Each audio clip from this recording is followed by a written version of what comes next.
নমস্কার, আমার ইউটিউব চ্যানেলে আপনাদের সবাইকে অনেক অনেক স্বাগত আর অনেক ভালোবাসা। আজকের গল্প শ্যামলা বউ। শ্যামলা বউকে নিয়ে বাস কাউন্টারে বসে আছি গাড়ির অপেক্ষায়। বিয়ে করেছি 1 বছর হয়েছে।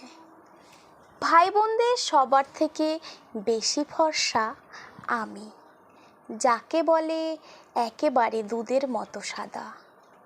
ছোট থেকেই ইচ্ছে ছিল ঢাকার 2 ভাইয়ের এক বোন যে থাকবে তেমন মেয়েকেই আমি বিয়ে করব। করেছিও তাই।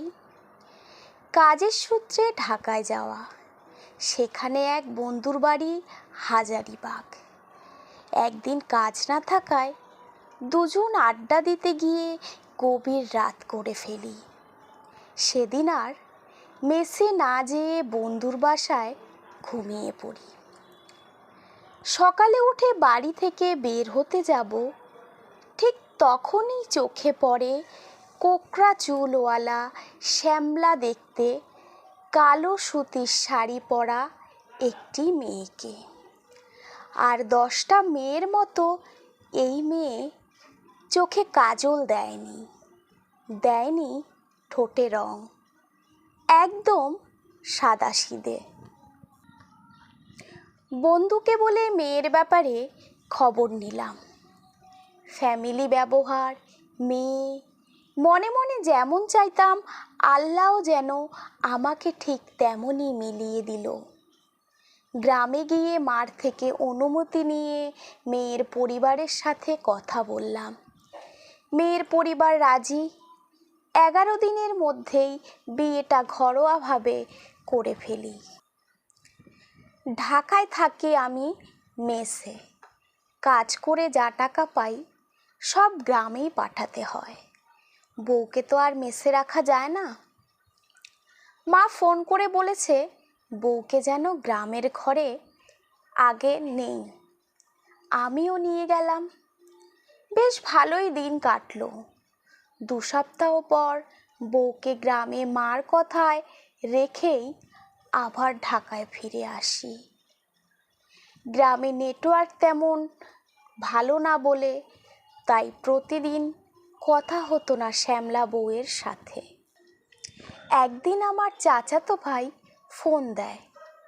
খুব অবাক হয়েছিলাম, কারণ তাদের সাথে আমাদের সম্পর্ক ভালো না। যাই কিছু হয়ে যাক, তারা নিজ থেকে কখনো কল দেবে না। না চাইতেও কল রিসিভ করি।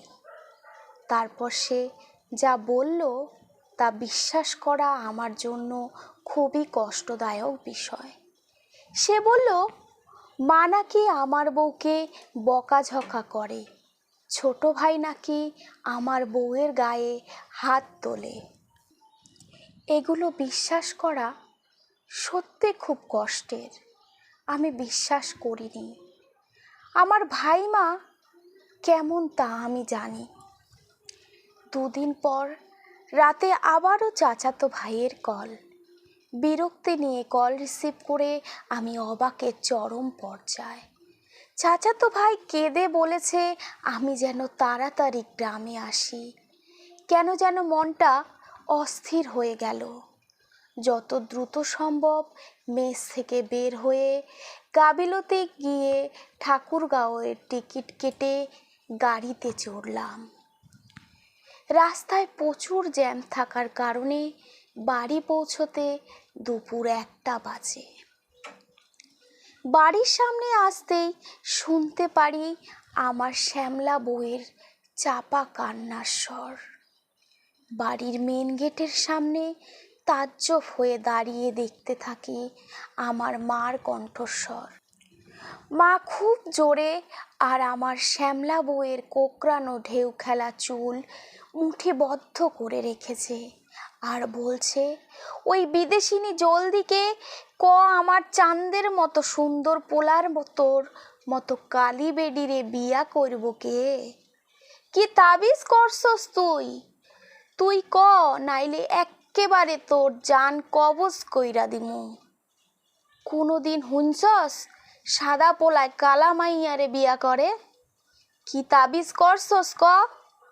অমন আর নানা রকম কথা বলছে, বিশ্রী বিশ্রী কয়েকটা গালিও দিচ্ছে। মা আমার বউয়ের শ্যামলা রং নিয়ে এমন করছে, অথচ ওর এই শ্যামলা রংটাই আমার সবচেয়ে প্রিয়। আমার সারা শরীর ঠান্ডা অনুভব হচ্ছিল তখন। আমি মেন গেট থেকে একটু পিছে চেপে এলাম। পকেট থেকে ফোন বের করে ছোট ভাইয়ের নাম্বারে কল দিলাম। ছোট ভাই কল ধরে এই সেই জিজ্ঞাসা করলো আমার শ্যামলা বউয়ের কথা, উঠলেই থামিয়ে দিচ্ছে। আমি ধমক দিয়ে বললাম ওকে ফোন দিতে।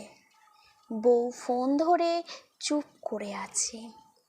আর তারপর আমি প্রশ্ন করলাম, কি করছো? বউ স্বাভাবিকভাবে বলল, রান্না করছি। আমি ফোনটা কেটে দিলাম।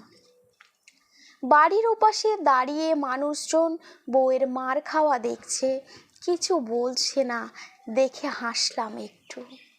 চাচাতো ভাইকে কল দিলাম, তার সাথে কথা বলে তাদের বাড়িতে আজ উঠলাম। এখন আমি বাড়ি যাব না, আর একটু পর যাব। 1 ঘন্টা পর আমাদের বাড়ি চিল্লাচিল্লি কমলো। এই সময় সবাই খেতে বসে। আমি উঠে বাড়ির দিকে হাঁটা দিলাম। বাড়িতে ঢোকার সাথে সাথে দেখি ছোট ভাই একটা বাটি আমার শ্যামলা বউয়ের মাথার উপর ছুঁড়ে মারল। হঠাৎ আমাকে দেখায় ভাই এবং মা দুজনেই কিছুটা ঘাবড়ে যায়। আমার কাছে এসে নানা রকম মিথ্যা বানোয়াট কথা বলতে থাকে বউকে নিয়ে। শ্যামলা বউয়ের দিকে তাকিয়ে দেখি মাথা নিচু করে দাঁড়িয়ে আছে সে। আমি কাছে গিয়ে নিজের শরীরের সর্বশক্তি দিয়ে একটা থাপ্পড় লাগাই। এই থাপ্পড়টা ছিল ওর নীরবতার জন্য। মা আর ভাইয়ের পাশে দাঁড়িয়ে মুচকি হেসে বললাম, ভালো থেকো মা। আমার বউকে সহ্য করতে তোমার কষ্ট হচ্ছে, সেটা আগেই বলতে পারতে। আমি তোমাকে বেচে ওকে ছেড়ে দিতাম, কিন্তু তুমি না করে যা করেছো তার জন্য আমি তোমাকে ছেড়ে ওকে বেছে নিলাম। তখন ওই অবস্থাতে শ্যামলা বউকে নিয়ে বের হয়ে গেলাম সেই বাড়ি থেকে, যেখানে আমার ভালোবাসাকে অসম্মান করা হয়েছে। এখন একই অবস্থায় বাস কাউন্টারে বসে ভাবছি, শ্যামলা বউকে নিয়ে একাই আমি সুখের রাজ্যে পাড়ি জমাবো। একটু পর টের পেলাম আমার কাঁধে মাথা হেলিয়ে দিয়েছে শ্যামলা বউটা। আমি খুব যত্ন করে ওর কপালে একটা চুমু খেলাম। শ্যামলা বউয়ের পানে তাকালাম। ওর চোখে আমার জন্য দেখতে পেলাম অনেক ভালোবাসা, অনেক শ্রদ্ধা, অনেক বিশ্বাস। নমস্কার, আজকের গল্প এ পর্যন্তই। গল্পটি যদি আপনাদের ভালো লেগে থাকে তাহলে অবশ্যই একটা লাইক করে দেবেন। আর যদি কিছু ভুলভ্রান্তি হয়ে থাকে তাহলে কমেন্ট করে কমেন্ট সেকশানে জানাবেন আর আমায় ক্ষমা করবেন। আর আমার গল্প যদি এরকম নিত্য নতুন গল্প যদি আপনারা শুনতে চান তাহলে আমার চ্যানেলটাকে সাবস্ক্রাইব করে আমার পাশে থাকবেন। আর সবাই ভালো থাকবেন, সুস্থ থাকবেন, সাবধানে থাকবেন।